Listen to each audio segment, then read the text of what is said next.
আমার বাবা প্রবীর মিত্র গতকাল 5ই জানুয়ারি 2025 রাত 10:30টার সময় ইন্তেকাল করেছেন।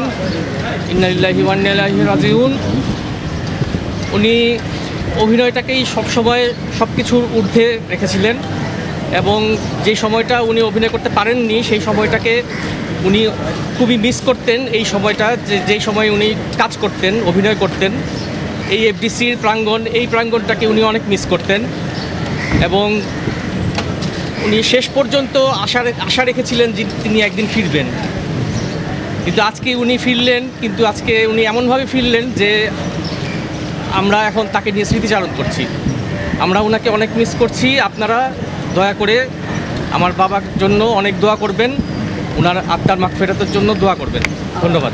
দাদা আমাদের ছেড়ে চলে গেছেন, আর কখনো বলবেন না সুব্রত কেমন আছেন হালায় আউটডোর যাবেন, আপনার লোকে আমার রুমটা রেখে দিন, নাহলে আপনার লোকে রাখেন, আমরা আলাদা দিয়েন না, বুঝছেন না?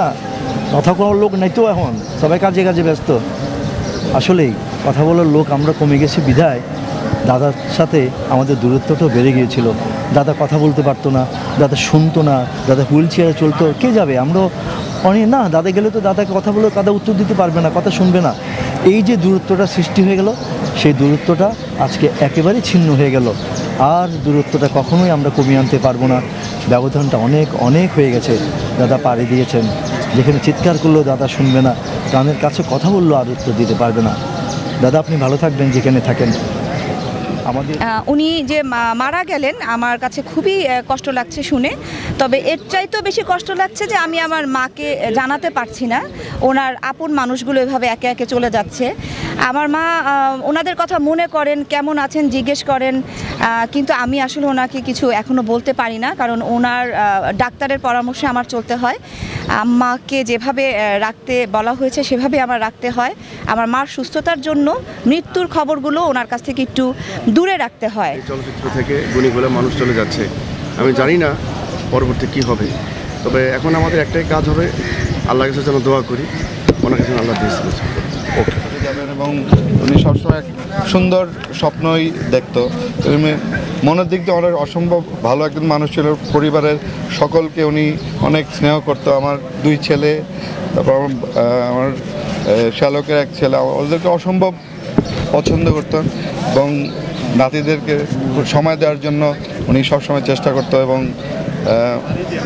মানে ওরাও খুব খুশি থাকতো দাদার সাথে নানার সাথে। সবাইকে ধন্যবাদ।